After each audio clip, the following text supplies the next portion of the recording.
பேரும் அல்லும்படி 6 முதல் 60% வரை ஆடி தள்ளுபடியுடன் சூப்பர் சரவணா ஸ்டோர்ஸ், சென்னை, மதுரை, கோவை. இன்றைக்கு இருக்கின்ற நாடார் சங்கங்கள் மகுமை என்று ஒரு அமைப்பை உருவாக்கி, அந்த மகுமை மூலம் உனக்கு எது கிடைக்கவில்லையோ அதை நீயே உருவாக்கிக்கொள். அதன் மூலம் சங்கங்களை வளர்த்துக்கொள், சமூகம் வளர்ச்சி அடைய வேண்டும் என்பது நோக்கம். இந்த சங்கம் ஆரம்பிக்கின்ற பொழுது படிக்காத நாடார்கள் ஆரம்பித்தார்கள். படித்த நாடார்களை விட அன்றைக்கு தொழிலதிபர்கள் இந்த சங்கத்தை ஆரம்பித்து படிக்காத நாடார்கள் தான் இப்படி சமூகம் மாற்ற வேண்டும் என்று நினைத்தார்கள். டாக்டர் அன்புமணி ராமதாஸ் அவர்களும் அந்த கூட்டங்களிலும் நாங்கள் கலந்து கொண்டு ஜாதிவாரி எடுக்க வேண்டும் என்ற கோரிக்கைகளிலும் அவரோடு நாங்கள் தொடர்ந்து பயணித்து கொண்டுதான் இருக்கிறோம். அதற்கு உதாரணம், இன்றைக்கு இந்த ஆட்சி மாற்றம் நடந்தது. இளைஞர்களுடைய பங்களிப்பை பார்க்கின்ற பொழுது அந்த ஆட்சி மாற்றத்திற்கு இந்த இளைஞர்கள் அட்வான்ஸ் டெக்னாலஜியை தான் யூஸ் பண்ணியிருக்கிறார்கள். அதேபோல் அவருடைய நினைவு மண்டபத்தை பொறுத்தவரையிலும் அந்த நினைவு நாள் மட்டும் சுத்தம் செய்யப்படுகிறது. அதற்குரிய சரியான பராமரிப்பு இல்லை. தொடர்ந்து சங்கங்கள் வைக்கின்ற கோரிக்கைகள் மூலம்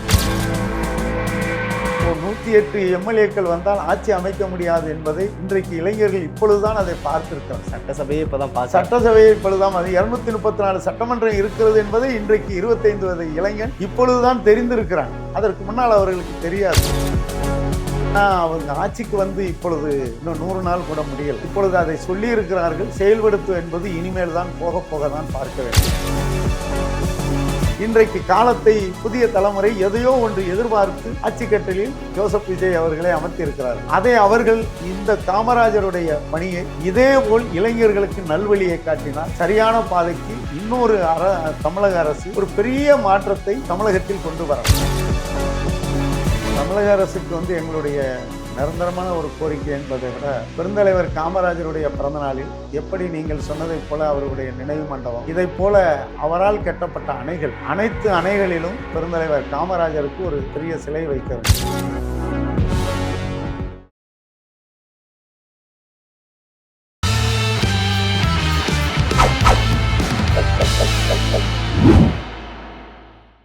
ஜெம் தொலைக்காட்சி நேயர்களுக்கு அன்பு வணக்கங்கள்.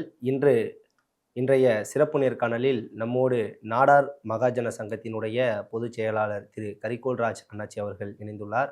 அவரிடம் இன்று இந்த சங்கத்தின் மூலமாக சமுதாயத்திற்கு செய்யப்பட்ட பல பணிகளை பற்றியும், இந்த சமூகத்தில் இந்த சமுதாயத்திற்கு சரியான அங்கீகாரம் கிடைக்கப்பட்டிருக்கிறதா, சரியான இடஒதுக்கீடு வழங்கப்பட்டிருக்கிறதா என்பதையெல்லாம் விரிவாக விவாதிப்போம். அண்ணாச்சி வணக்கம். வணக்கம். எப்படி இருக்கீங்க? நல்லா இருக்கும். 25 ஆண்டுகளுக்கு மேலாக இந்த சங்கத்தில் நீங்கள் தொடர்ச்சியாக இருக்கீங்க. சமூக பணியிலையும் தொடர்ந்து செஞ்சுட்டு இருக்கீங்க. இந்த சங்கத்தின் மூலயமா எந்த மாதிரியான செயல்பாடுகள், எந்த மாதிரியான நடவடிக்கைகள்லாம் எடுத்துட்டு? இல்லை, இந்த சங்கத்தினுடைய நோக்கமே 1910 ஆரம்பித்தது. இதற்கு இன்றைக்கு பல பொதுச் செயலாளர்கள் வந்திருக்காங்க. இந்த சங்கத்தினுடைய நோக்கமே இந்த சமுதாயத்தில் கல்வி இல்லாதவர்களுக்கு கல்வி கொடுக்க வேண்டும். கல்வி கொடுப்பதோடு இல்லாமல் இந்த சமூகத்தை யார் புறக்கணித்தார்களோ அவர்களையெல்லாம் அரவணைத்து அவர்களுக்கும் கல்வி கொடுக்க வேண்டும். கோவிலில் நுழைய விட வேண்டாம் என்று ஒரு காலத்தில் சட்டம் இருந்தது என்று சொல்லுகிறார்கள். ஆனால் கோவிலை நீங்கள் கட்டினாலும் அவர்களையும் கோவிலுக்கு அழைத்து வர வேண்டும் என்ற சட்டத்தை அன்றைக்கு 1910 ஒரு தீர்மானம் போட்டார்கள். அதேபோல் இந்த சமூகத்திற்கு எது தேவையோ அதை நீங்களாகவே உருவாக்கி கொள்ள வேண்டும். அந்த உருவாக்கம்தான் மகுமை என்ற சிஸ்டம். அதாவது நீங்கள் சம்பாதிப்பதில் கிறிஸ்தவத்தில் ஒரு பைபிளில் சொல்லியிருப்பார்கள், ஏழைகளுக்கு 10% கொடுங்க. ஆனால் முஸ்லீம்களிலும் அதை சொல்லியிருக்கிறார்கள், அல்லாஹ்வினுடையதிலும். அதனுடைய கோட்பாடுகளைத்தான் இன்றைக்கு இருக்கின்ற நாடார் சங்கங்கள் மகுமை என்று ஒரு அமைப்பை உருவாக்கி, அந்த மகுமை மூலம் உனக்கு எது கிடைக்கவில்லையோ அதை நீயே உருவாக்கிக்கொள். அதன் மூலம் சங்கங்களை வளர்த்துக்கொள், சமூகம் வளர்ச்சி அடைய வேண்டும் என்பது நோக்கம். முதல் கட்டமாக நீ மனிதனுக்கு குளிப்பதற்கு நந்தவனம், 2வது கட்டமாக கோவில், 3வது கட்டமாக பள்ளிக்கூடம், 4வது கட்டமாக தொழிற்கல்வி, 5வது கட்டமாக தொழில் வளர்ச்சிக்குரிய வங்கி. இந்த 5ஐயும் 1910 தீர்மானம் போட்டார்கள். அதன் அடிப்படையில் ஒரு நூற்றாண்டை இந்த 5ம் இந்த சமூகம், இந்த சங்கம் மூலம் தமிழகம் எங்கும் அச்சமகற்றி அண்ணல் டபிள்யூபி சவுந்தரபாண்டியனாரும், பாராமுத்து சாமிநாடார், கங்காராம் தவராஜ் போன்றவர்கள், பல தொழிலதிபர்கள் இதில் தங்களை இணைத்து இந்த சமூகத்தில் இத்தனை காரியங்களையும் தமிழகமெங்கும் பயணித்து பல பள்ளிகள் கல்விகளை நடத்தியிருக்கிறார்கள். இதுதான் இந்த சங்கத்தினுடைய வளர்ச்சி. இப்போ இருக்கக்கூடிய காலகட்டங்களில் சங்கத்தில் ஒரு மிகப்பெரிய சவாலாக இருக்குது, இந்த ஒரு விஷயம் எங்கள் சங்கத்தில் வந்து மிகப்பெரிய சவாலாக இருக்குது அப்படின்னா என்ன சொல்லுங்கள்? இல்லை, இன்றைக்கு இருக்கின்ற காலம் வந்து புதிய தலைமுறை எல்லாமே செல்போனுக்குள் இருக்கிறார்கள். இன்னொன்று, இந்த சமூகம் ஒரு சுகமாக இன்றைக்கு இருக்கின்ற இளைஞர்கள் பொதுவாக பார்த்தீங்கன்னா ரொம்ப கடினமாக உழைக்கணும் அப்படிங்கிற ஒரு சிந்தனை குறைந்து கொண்டு இருக்கிறது. இன்றைய சிந்தனைகளை எல்லாம் மாற்ற வேண்டும் என்று இந்த சங்கங்கள் முயற்சி எடுத்துக்கொண்டிருக்கிறோம். இப்போ இருக்கக்கூடிய இளைஞர்கள் சங்கத்தினுடைய நடவடிக்கைகளில் வந்து போதுமான அளவு வந்து கலந்துக்கிறாங்களா? இல்லை, அதை வந்து இன்றைக்கு அதாவது இந்த சங்கம் ஆரம்பிக்கின்ற பொழுது படிக்காத நாடார்கள் ஆரம்பித்தார்கள். படித்த நாடார்களை விட அன்றைக்கு தொழிலதிபர்கள் இந்த சங்கத்தை ஆரம்பித்து படிக்காத நாடார்கள் தான் இப்படி சமூகம் மாற்ற வேண்டும் என்று நினைத்தார்கள். இன்றைக்கு ஒரு படித்திருக்கின்ற நாடார்கள் சமூகத்தில் இன்றைக்கு வெளியில் உலகத்துக்கு சென்றவர்கள் கூட அந்த ஊருக்கு, கோயிலுக்கு, திருவிழாவுக்கோ அல்லது சர்ச்சுக்கோ வருகிறது தெரிகிறது. ஆனால் சமூக அமைப்புகளுக்குள் அவர்கள் இல்லாதது ஒரு வருத்தமாகத்தான் இருக்கிறது. அவர்கள் இன்றைக்கு படித்தவர்கள் இந்த சமூகத்தின் மீது அக்கறை எடுத்து இனி இது எப்படி இந்த தங்கள் படித்திருக்கிறது மூலம் ஒரு மாற்றத்தை கொண்டு வர வேண்டும் என்பதை படித்த இளைஞர்கள் இந்த சமூகத்திற்குள் வந்தார்கள் என்றால் இந்த சமுதாயம் இன்னொரு மாற்றத்தை கண்டிப்பாக உருவாக்கும். அதற்குரிய முயற்சியை இன்றைக்கு இருக்கின்ற எங்களை போன்றவர்கள் அடுத்த தலைமுறையிடம் அந்த பணியை கொண்டு சென்று கொண்டிருக்கிறோம். அதற்கு இன்றைக்கு தமிழகம் எங்கும் இருக்கின்ற அனைத்து அமைப்புகளையும் எங்களோடு உறுதுணையாக இருக்க கேட்டுத்தான் இந்த பணியை ஆற்றி கொண்டிருக்கிறோம். இப்போ பொருளாதாரத்தில் ரொம்ப பின்தங்கி இருக்கக்கூடிய நாடார் குடும்பங்களுக்கு சங்கத்தின் சார்பாக என்ன மாதிரியான விஷயங்களை வந்து அவங்கள அடுத்த கட்டத்துக்கு நகர்த்துறதுக்கான செயல்பாடுகளை செய்யுது? அவங்களுக்கு வந்து இப்போ ஏற்கனவே அங்கங்கே எஜுகேஷன் இருக்கிறதுனால அவங்களுக்கு உதவி செய்கிறதுன்றது படிக்கிறதுக்கு உதவி செய்கிறோம். இப்போதைக்கு இருக்கிறதுக்கு வந்து படிக்க முடியாத கஷ்டப்படுறவர்களை படிக்க வைக்க வேண்டும் என்று கோரிக்கைகள் வைத்து கொண்டு இருக்கிறோம். அந்த அடிப்படையில் இன்றைக்கு தாய் தகப்பன் இல்லாதவர்கள் அல்லது கஷ்டப்படுகின்ற குடும்பங்களை கல்வி நிலையங்களுக்கு அனுப்பி அவர்களுக்கு வேண்டிய ஸ்காலர்ஷிப்புகளை வாங்கி கொடுத்து கொண்டிருக்கிறோம். அதற்கு சில தொழிலதிபர்கள் தொடர்ந்து நல்ல உதவி செய்வதற்கு தயாராக இருக்கிறார்கள். இருக்கக்கூடிய நிறைய சங்கங்கள் வைக்கக்கூடிய ஒரு கோரிக்கை என்ன அப்படின்னு பார்த்தீங்கன்னா, சாதிவாரி கணக்கெடுப்பு எடுக்கணும் அப்படிங்கிற ஒரு விஷயத்த வந்து சொல்கிறாங்க. உங்களுடைய அந்த சங்கத்தின் சார்பாக இந்த சாதிவாரி கணக்கெடுப்பு அப்படிங்கிறது அவசியமா அப்படிங்கிறது? இல்லை, ஜாதிவாரி கணக்கெடுப்பு வந்து 1930 வெள்ளைக்காரங்க காலத்தில் எடுத்தது. அதற்கு பின்னால் வந்து பொதுவாக இல்லை. நாங்கள் எடுக்கணுங்கிறதுக்காண்டி எங்களோட கோரிக்கையும் வைத்து கொண்டிருக்கிறோம். டாக்டர் அன்புமணி ராமதாஸ் அவர்களும் அந்த கூட்டங்களிலும் நாங்கள் கலந்து கொண்டு ஜாதிவாரி எடுக்க வேண்டும் என்ற கோரிக்கைகளிலும் அவரோடு நாங்கள் தொடர்ந்து பயணித்து கொண்டு தான் இருக்கிறோம். அதற்கு முழு காரணம் என்னவென்றால், ஜாதி வாரியான கணக்கெடுப்பு எடுக்கின்ற பொழுது எந்த ஜாதியில் மிகவும் பின்தங்கி இருக்கிறார்கள், எந்த ஜாதி மெஜாரிட்டி இருக்குது என்பதை விட பின்தங்கி இருப்பவர்கள் பட்டியலும் தெரியும். ஏனென்றால் எல்லா ஜாதிகளும் இன்றைக்கு பொதுவாக பார்த்திங்கன்னா தமிழ்நாட்டில் எல்லாரும் நாங்கள் இவ்வளோ பேர் இருக்கோம்னு லட்சக்கணக்கில் கோடிக்கணக்கில் சொல்லிக்கிட்டே இருக்காங்களே தவிர உண்மையான கணக்கு இல்லை. அவங்க சொல்கிறத வச்சு பார்த்தோன்னா தமிழ்நாட்டிலே அவ்வளோ மக்கள் தொகை இல்லை அப்படிங்கிற மாதிரி தோணுமா? இது 1985 எம்ஜிஆர் இதை வந்து எடுக்க சொன்னார். அவர்கள் எடுக்கும் பொழுதே இதே மாதிரி ஜாதி சங்கங்கள் சரியான கணக்கு கொடுக்காதனால தான் அவர் அந்த பிற்படுத்தப்பட்டவர்களுக்குரிய நிலையை வந்து எடுக்க முடியாமல் போயிடுச்சு. இன்றைக்கும் அதுதான் ஜாதி சங்கங்கள் சொல்லிக்கொண்டே இருக்கிறார்கள். இதை அரசாங்கமே எடுத்து விட்டால் உண்மையான ஒரு ஜாதி அமைப்புகள் எத்தனை லட்சம் மக்கள் இருக்கிறார்கள் என்பது தெரியும். சமூக ஒற்றுமையை வலுப்படுத்த உங்களுடைய அடுத்த கட்ட திட்டம் என்ன? சமூக ஒற்றுமையை வந்து உருவாக்குறதுக்கு இன்றைக்கு இருக்கின்ற இளைஞரிடம் கொண்டு செல்ல வேணும்னா எங்களுடைய பார்வை வந்து இன்றைக்கு சமூகத்தில் விழிப்புணர்வை கொண்டு வந்தால் ஒற்றுமை உருவாகும் என்பதை நாங்கள் நினைத்து கொண்டிருக்கிறோம். அது சங்கங்களுடைய ஒரு குறைதான். அந்த குறையை நீக்கி அட்வான்ஸ் டெக்னாலஜி மூலம் இந்த இளைஞர்களை சேவை செய்வதற்குரிய காலத்திற்கு கொண்டு வர வேண்டும். அதற்கு உதாரணம், இன்றைக்கு இந்த ஆட்சி மாற்றம் நடந்தது. இளைஞர்களுடைய பங்களிப்பை பார்க்கின்ற பொழுது அந்த ஆட்சி மாற்றத்திற்கு இந்த இளைஞர்கள் அட்வான்ஸ் டெக்னாலஜியை தான் யூஸ் பண்ணியிருக்கிறார்கள். அதை இந்த சமூகமும் உருவாக்க வேண்டும் என்பது எங்களுடைய வேண்டுகோளாக வைத்து அதற்குரிய முதல் படி வேலைகளை செய்து கொண்டிருக்கிறோம். சார், ஆட்சி மாற்றத்தை பற்றி சொன்னீங்க. அதாவது ஆட்சி மாறினாலும் இன்னும் காட்சி மாறவில்லை அப்படிங்கிற ஒரு மிகப்பெரிய குற்றச்சாட்டு வந்து ஒரு சில இடங்கள்ல இருக்கு. கடந்த ஆட்சியில வந்து பெருந்தலைவர் காமராஜர் அவர்களுடைய நினைவிடம் சரியான பராமரிப்பு இல்ல அப்படிங்கிற ஒரு குற்றச்சாட்டு இப்ப ஜோசப் விஜய் அவர்கள் தலைமையிலான ஆட்சியில அது சரி செய்யறதுக்கான பணிகள் எடுத்திருக்காங்களா? இல்லை, அந்த மண்டபங்கள், அது காமராஜருடைய நினைவு மண்டபம், அவருடைய பிறந்த வீடு, அவர் வாழ்ந்த வீடு திருமலைப்பிள்ளை வீடு. அந்த திருமலைப்பிள்ளை வீடு பராமரிப்பு இல்லாமல் இருந்தது. அதை சென்ற ஆட்சியில் கான்ட்ராக்ட் விட்டார்கள். அந்த வேலை சுமூத்தாக நடக்காமல் ஸ்லோவாக நடந்து கொண்டிருக்கிறது. அதேபோல் அவருடைய நினைவு மண்டபத்தை பொறுத்தவரையிலும் அந்த நினைவு நாள் மட்டும் சுத்தம் செய்யப்படுகிறது. அதற்குரிய சரியான பராமரிப்பு இல்லை. தொடர்ந்து சங்கங்கள் வைக்கின்ற கோரிக்கைகள் மூலம் அந்த லைட் வசதிகள் இதையெல்லாம் போட்டிருக்கிறார்கள். இன்னொன்று, இன்றைக்கு இருக்கின்ற தலைமுறைக்கு இவைகளை எல்லாம் அவருடைய வாழ்க்கை வரலாறை எப்படி எளிமை, நேர்மை, தூய்மை இந்த மூன்றையும் கடைப்பிடித்து வாழ்ந்திருக்கிறார். அதை இந்த தலைமுறைக்கு கொண்டு செல்ல வேண்டுமென்றால் சரியான முறையில் அவருடைய வாழ்க்கை வரலாற்றை அந்த இடத்திற்கு செல்கின்ற பொழுதுதான் அடுத்த தலைமுறை புரிந்து கொண்டு அதிகாரத்துக்கு வருகின்றவர்கள் இந்த மூன்றையும் கடைப்பிடிக்க வேண்டும் என்பது நம்மளுடைய நோக்கமாக அதை வைக்க வேண்டும் என்பது எங்களுடைய கோரிக்கையாக வைக்கிறோம். ஓகே, எல்லாருக்குமான தலைவர் பெருந்தலைவர் காமராஜர் அப்படின்னு எல்லாருமே வந்து சொல்லுவாங்க. அந்த அளவுக்கு அவரோட ஆட்சி, அதாவது தமிழ்நாட்டோட பொற்கால ஆட்சி அப்படின்னு சொன்னாங்க. அவரோட நினைவிடம் இன்னைக்கு அங்க பாத்தீங்கன்னா மது பாட்டில்கள் கிடக்கிறது, நிறைய தேவையில்லாத விஷயங்கள்லாம் அவர் நினைவிடத்தை சுத்தி கிடக்கிறது. அதை சுத்தப்படுத்துற வேலையை கூட அரசு சரியா செய்யலையே அப்படிங்கிற ஆதங்கம் நிறைய பேருக்கு இருக்குல்ல. இல்லை, அந்த இதைத்தான் இப்போ அரசாங்கம் செய்து அவருடைய வரலாற்றை அங்கே பதிவு செய்யணும். மக்கள் சுற்றுலா ஸ்தலமாக மாற்ற வேண்டும். அதை சுற்றுலா தலத்தோடு பார்த்து அவர் ஒரு அருங்காட்சியகமாக மாற்றுகின்ற பணியை அரசாங்கம் செய்தால் சென்னைக்கு வருகின்றவர்கள் பார்க்கின்ற இளைஞர்கள் தெரிந்து கொள்ளலாம். அதற்கு உதாரணம், இன்றைக்கு இந்த ஆட்சி மாறிய பின்னால் இன்றைக்கு இருக்கின்ற இளைஞர்களுக்கு 108 எம்எல்ஏக்கள் வந்தால் ஆட்சி அமைக்க முடியாது என்பதை இன்றைக்கு இளைஞர்கள் இப்பொழுதுதான் அதை பார்த்திருக்கிறார்கள். சட்டசபையை இப்பொழுதுதான், அது 234 சட்டமன்றம் இருக்கிறது என்பதை இன்றைக்கு 25 வயது இளைஞன் இப்பொழுதுதான் தெரிந்திருக்கிறான். அதற்கு முன்னால் அவர்களுக்கு தெரியாது. ஏனென்றால் அவர்கள் தகப்பனார் தாயார்கள் எந்த கட்சியில் இருப்பார்களோ அதோடு பயணித்திருப்பார்கள். ஆனால் இன்றைக்கு பிறந்த 25 வயது இளைஞன் புதுமையாக பயணித்திருக்கிறான். சட்டமன்றம் என்றால் என்ன, ஆட்சி அமைப்பது என்றால் என்ன, அதிகாரம் என்னால் என்ன என்பதை தெரிந்திருக்கிறான்.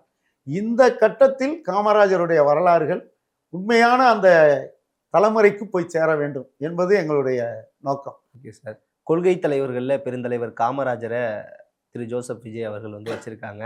காமராஜர் ஆட்சி தான் நடந்துகிட்டு இருக்கு அப்படிங்கிற விஷயம் நிறைய பேர் சொன்னாங்க. காமராஜர் ஆட்சியை நடத்துவோம், காமராஜரின் ஆட்சியை நடத்துவோம் அப்படின்லாம் சொன்னாங்க. இவரும் காமராஜரை போல தான் ஆட்சி நடத்துவோம் அப்படின்னு சொல்றாங்க. நீங்க சொல்லுங்க, நீங்க நிறைய அனுபவம் உங்களுக்கு இந்த சமூகத்திலே பணியாற்றிருக்கீங்க. உண்மையிலே காமராஜர் ஆட்சியை தான் நடத்துறாங்களா? இல்லை, காமராஜர் ஆட்சி நடத்துவோம்னு கொள்கை தலைவர் அறிவித்திருக்கிறத நாங்கள் வரவேற்கிறோம். ஆனால் அவங்க ஆட்சிக்கு வந்து இப்பொழுது இன்னும் 100 நாள் கூட முடியலை.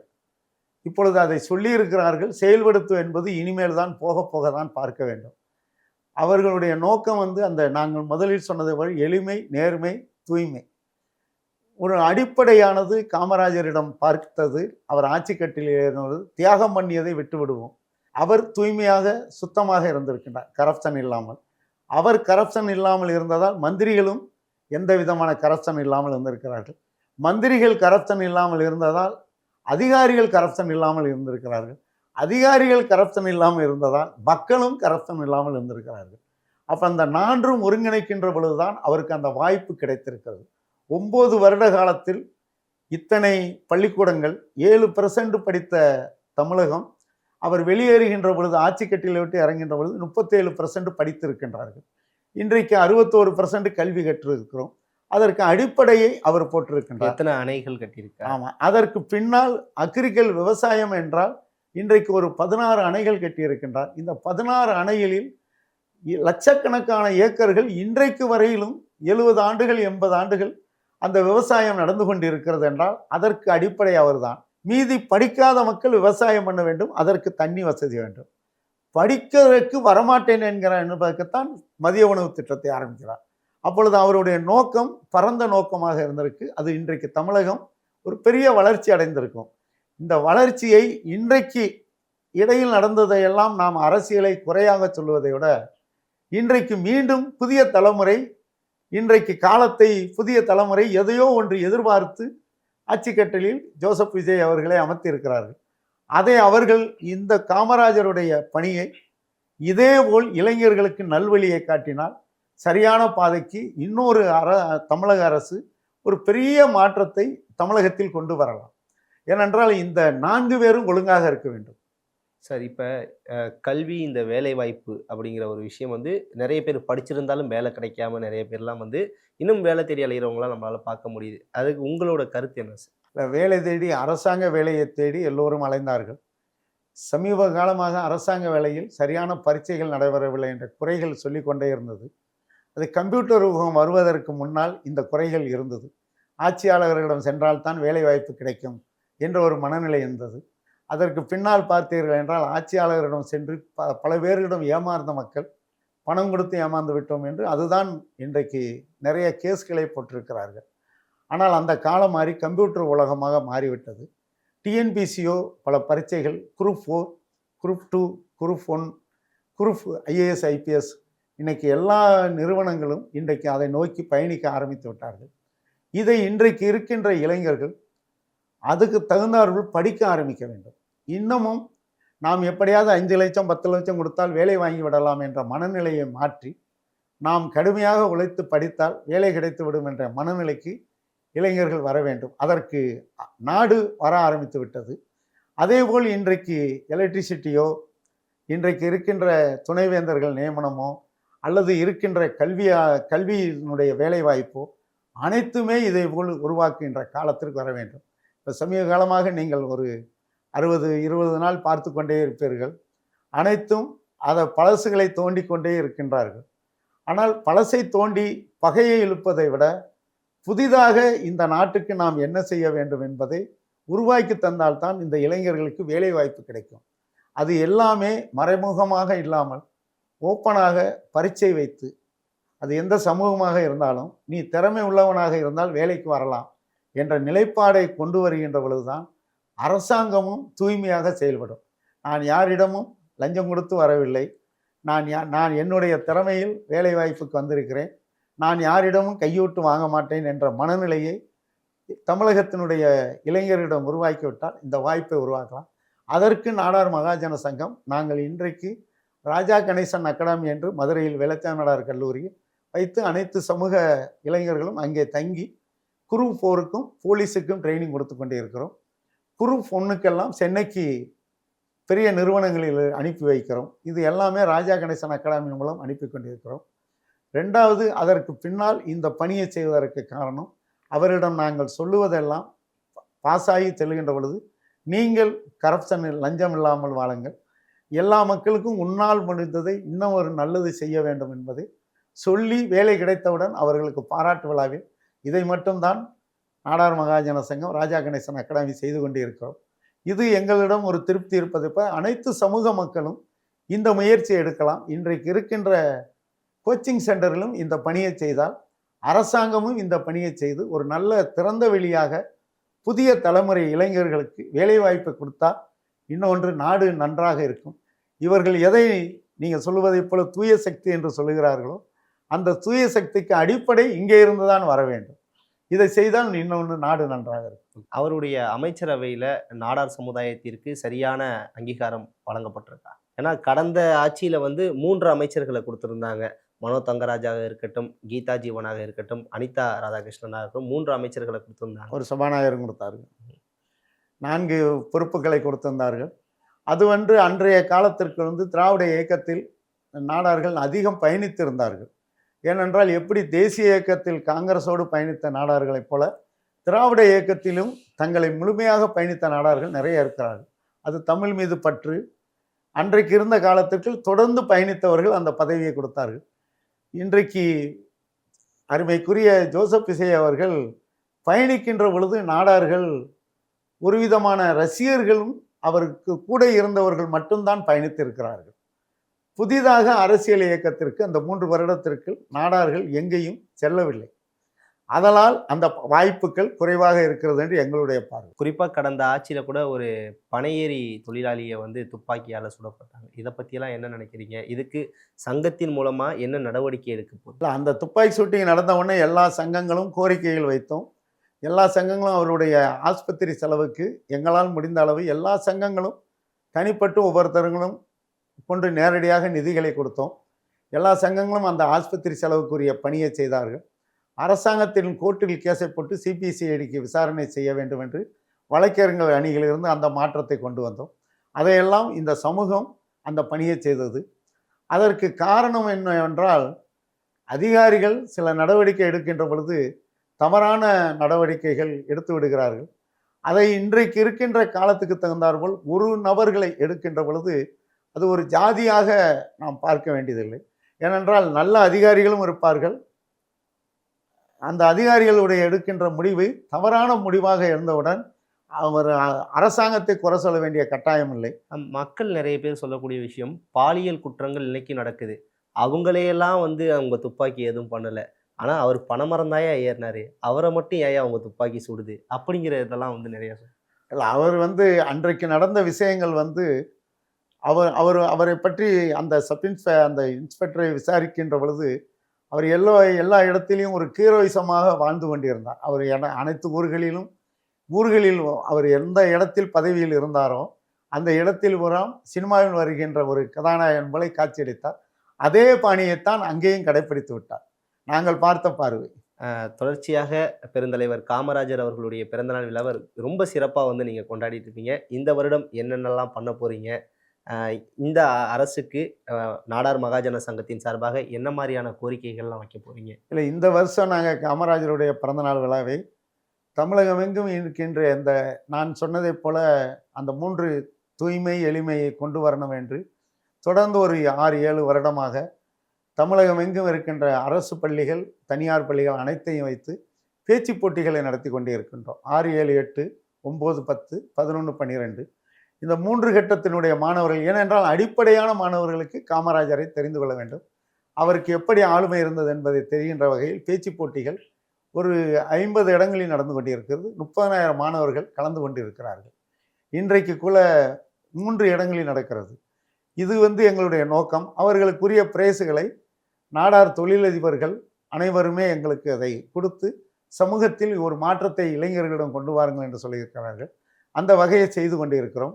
இந்த கட்டத்தில் எங்களுக்கெல்லாம் ஒரு வருட காலமாக காமராஜருடைய புகழை மறைக்க வேண்டும் என்ற சில சதிகளையும் அவரை தேவையில்லாத குறை சொல்லிய விஷயங்களையும் எடுத்து நாடார் சமுதாயம் ஒரு பெரிய போராட்டங்களை நடத்தியது. அதற்கு சரியான நடவடிக்கை எடுக்க வேண்டும் என்று சொன்னோம்.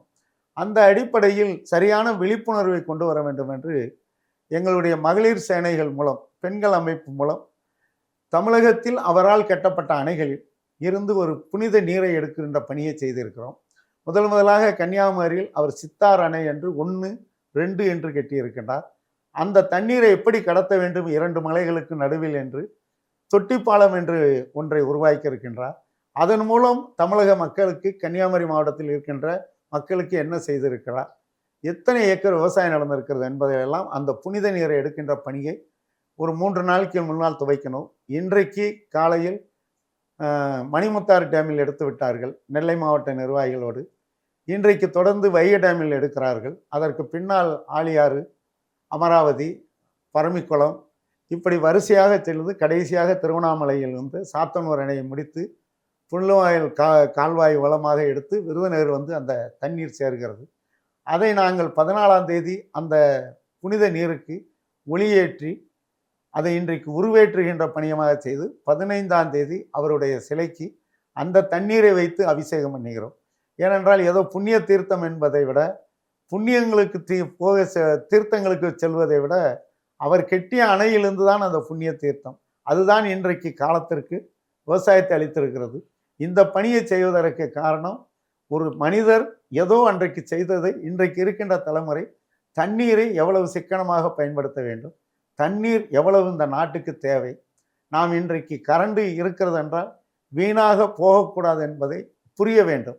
அவர் தண்ணீரை தேக்கி வைத்து கரண்டு உருவாக்க எவ்வளவு கஷ்டப்பட்டிருக்கிறார்கள், அதனுடைய நிலைகளை தெரிந்து கொள்ள வேண்டும்.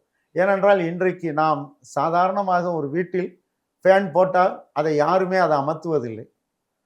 தண்ணீர் டேப் திறந்து கொண்டு ஓடிக்கொண்டிருந்தால் அதை யாரும் போய் அமர்த்துவதில்லை.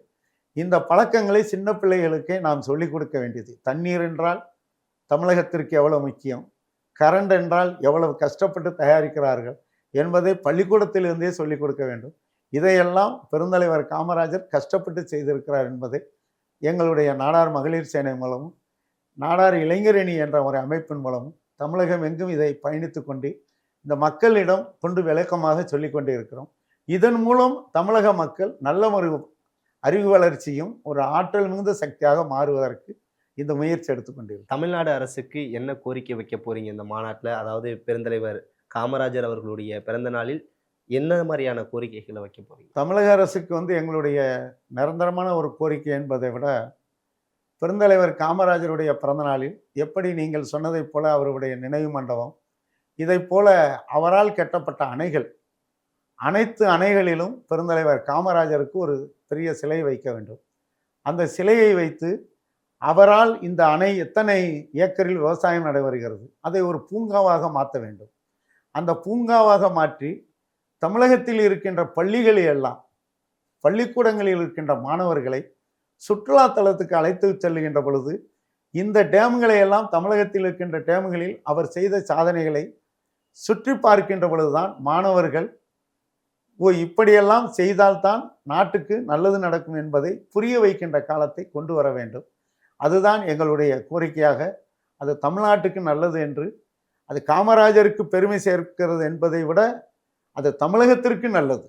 காமராஜர் சிலையை வைத்து இவர் இப்படி செய்ததால் இன்றைக்கு சிலையாக இருந்து இந்த வழி செய்திருக்கிறார் என்பதை தமிழகத்தின் நிலைநிறுத்த வேண்டும் என்பது எங்களுடைய ஆட்சியாளருக்கு கோரிக்கையாக வைத்திருக்கிறோம். அதற்கடுத்து இன்றைக்கு சினிமா நடிகர்களில் விஜயகாந்த் அவர்கள் கட்சி ஆரம்பிக்கின்ற பொழுதும் காமராஜரை மனதில் வைத்துத்தான், காமராஜர் படத்தை போட்டுத்தான் பெரியாரையும் காமராஜரையும் போட்டு கட்சி ஆரம்பித்தார். அதற்கு பின்னால் பெரிய கட்சியாக வந்த கமலஹாசனும் காமராஜரை சொன்னார்.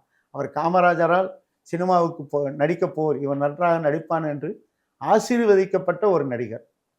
அவரை போல அதற்கு பின்னால் வந்த இன்றைக்கு ஜோசப் விசய் அவர்கள் காமராஜரை கொள்கை தலைவராக அறிவித்திருக்கின்ற அளவுக்கு அவருடைய வரலாறுகள் இன்றைக்கு தமிழகத்தில் பதிவாயிருக்கிறது.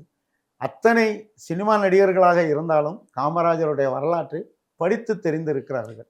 என்னதான் அரசியல் சூழ்ச்சிக்காக காமராஜரை பற்றி தவறான கதைகள் எல்லாம் சொன்னாலும் அவருடைய வரலாறு என்பது உண்மையே அழியாது. இது இனி வருகின்ற காலங்கள் நாங்கள் சொல்லுகின்றவர்கள் அடுத்த தலைமுறைக்கும் இது போய் சேர வேண்டும். இன்றைக்கு நாம் எப்படி சாக்ரட்டிஸ், ஆபிரகாம் லிங்கன் அத்தனை பேர்களுடைய வரலாறுகளை, ஒவ்வொரு நாட்டினுடைய வரலாறுகளை சொல்லுவது போல தமிழகத்தினுடைய வரலாறுகளை சொல்ல வேண்டும். அவர் செய்த சாதனைகள் தமிழகத்திற்கு தெரிய வேண்டும். அவர் எப்படி இந்த நாட்டை நேசித்தார்கள் என்பதை தலைவர்கள் புரிந்து கொள்ள வேண்டும். ஓகே சார், உங்கள் பொன்னான சேவை மென்மேலும் தொடர்றதுக்கு ஒரு வாழ்த்துக்கள். உங்கள் பொன்னான நேரத்தை ஜெம் தொலைக்காட்சிக்காக அளித்தமைக்கு ரொம்ப நன்றி சார்.